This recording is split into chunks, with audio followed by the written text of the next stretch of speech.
Hi friends, welcome to our channel. చూడండి, rice అయితే ఈ విధంగా ముందుగా ప్రిపేర్ చేసుకొని ఒక గ్లాస్ రైస్ ఈ విధంగా పొడి పొడిగా విప్పి పెట్టుకోవాలండి. ఇప్పుడు ఇది దేనికోసమని మీరు అనుకుంటున్నారు కదా, చూపిస్తాను. అయితే మనకు winter season, summer season, rain season wise కొన్ని దొరుకుతాయి కదా. మనకు సమ్మర్ సీజన్లో ఎక్కువగా చింత చిగురు అయితే కనిపిస్తుందండి. నేను దానిని తీసుకున్నాను. ఇప్పుడు చింత చిగురుతో నేను రైస్ ఫ్రై చేసి చూపిస్తాను. చూడండి, ఈ చింత చిగురు తీసుకొని నీట్గా కడుక్కొని ఇలా చిన్నగా సన్నగా కట్ చేసి పెట్టుకోవాలి. దీనిని ఇప్పుడు పక్కన పెట్టేసుకుందాం. దీనికోసం కావాల్సినవి చూడండి, పుదీనా ఆకులు కొన్ని, పచ్చిమిర్చి 4, కొత్తిమీర, పల్లీలు, కరివేపాకు, ఎండుమిర్చి. ఇప్పుడు వీటితో పాటు ఇంగువ, సాల్టు, పసుపు వాడుకొని మనము రైస్ అయితే ప్రిపేర్ చేసుకుందాం. ఇప్పుడైతే ఒక కడాయి పెట్టుకొని స్టవ్ వెలిగించుకొని ప్రాసెస్లోనికి వెళ్దాం. కడాయి వేడవుతున్నప్పుడు మనం కొంచెం ఆయిల్ వేసుకుందాం.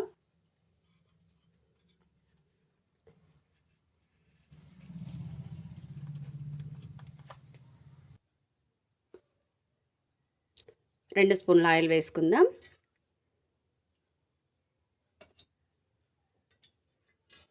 ఆయిల్ వేడయ్యాక ఆవాలు, జీలకర్ర వేసుకుందాం. జీలకర్ర, పావు స్పూన్ ఆవాలు. ఇప్పుడు అందులోనే మనము ఎండుమిర్చి వేసుకుందాం.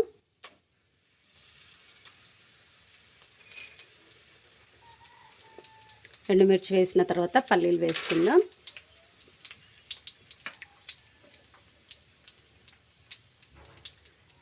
పల్లీలు చిటపటలాడుతుండగా వెల్లుల్లిపాయలు వేసుకుందాం.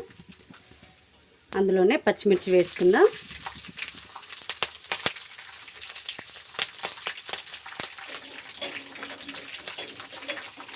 ఒకసారి అయితే కలిపేసుకుందాం. చూడండి, ఎండుమిరపకాయ మాత్రం ఈ విధంగా మంచిగా ఫ్రై కావాలి.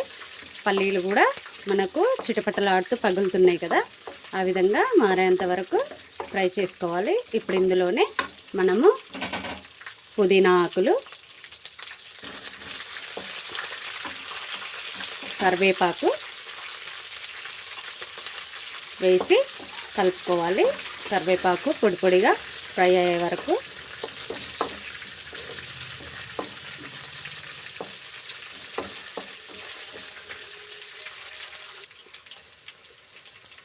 పచ్చిమిర్చి కూడా ఫ్రై అయిపోయింది కదా. ఇప్పుడు మనము కడిగి సన్నగా తరిగి పెట్టుకున్న చింత చిగురుని వేసుకుందాం.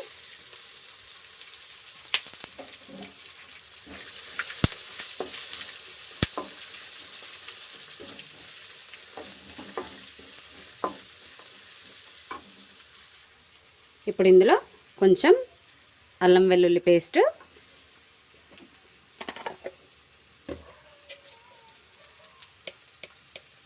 కొంచెం పసుపు,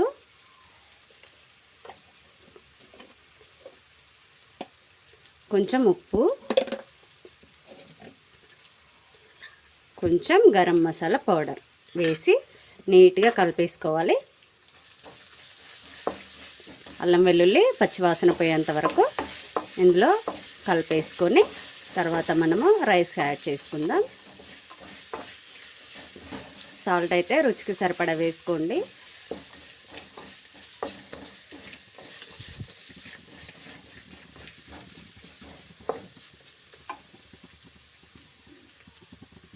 చూడండి ఫ్రెండ్స్, అవి అయితే పూర్తిగా ఫ్రై అయిపోయినాయి.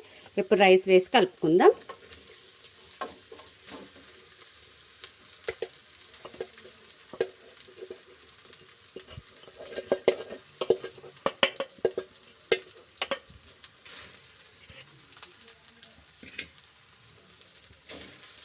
దీనిని పూర్తిగా మనకు అన్నంలో కలిసిపోయేంత వరకు కలుపుకోవాలి.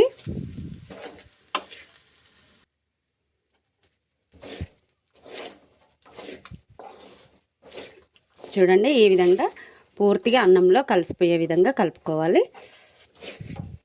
ఇప్పుడు మనం చివరిగా కొత్తిమీర వేసి కలుపుకుందాం.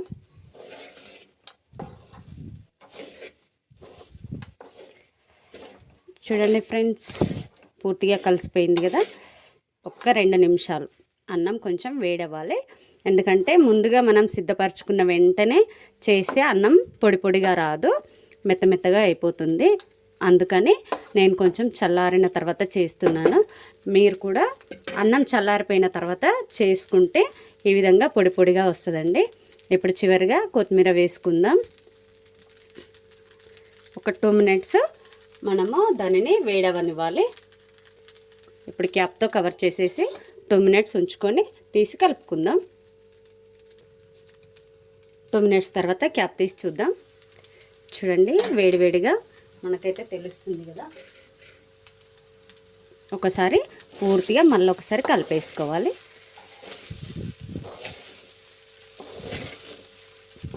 కొత్తిమీర ఇలా పూర్తిగా వేడై కలుపుకున్న తర్వాత వేసుకోవచ్చు. కాకపోతే అది పచ్చి పచ్చిగా కొందరు ఇష్టపడరు కదా, అందుకని నేను కొంచెం ముందుగా వేసి కలిపేస్తున్నాను.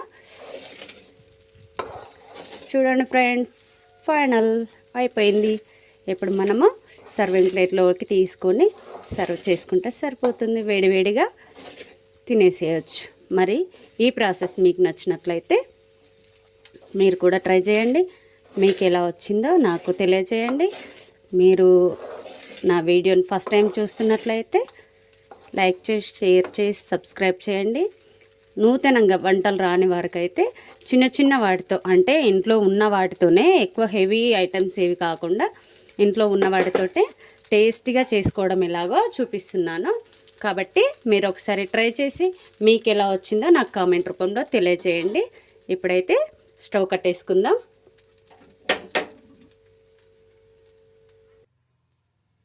చూడండి ఫ్రెండ్స్, ఇప్పుడైతే సర్వింగ్ బౌల్లోకి తీసుకుందాం.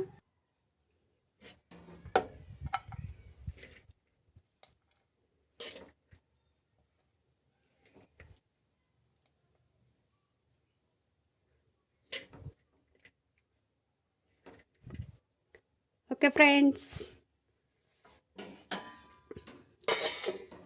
కమ్మని వాసన అయితే వస్తుంది. మరి మీరు ట్రై చేయండి. మీకు ఎలా వచ్చిందో నాకు కామెంట్ రూపంలో తెలియజేసేయండి. టేస్టీ చింత చిగురు పులిహోర ready. Thank you for watching. Bye bye. Bye friends.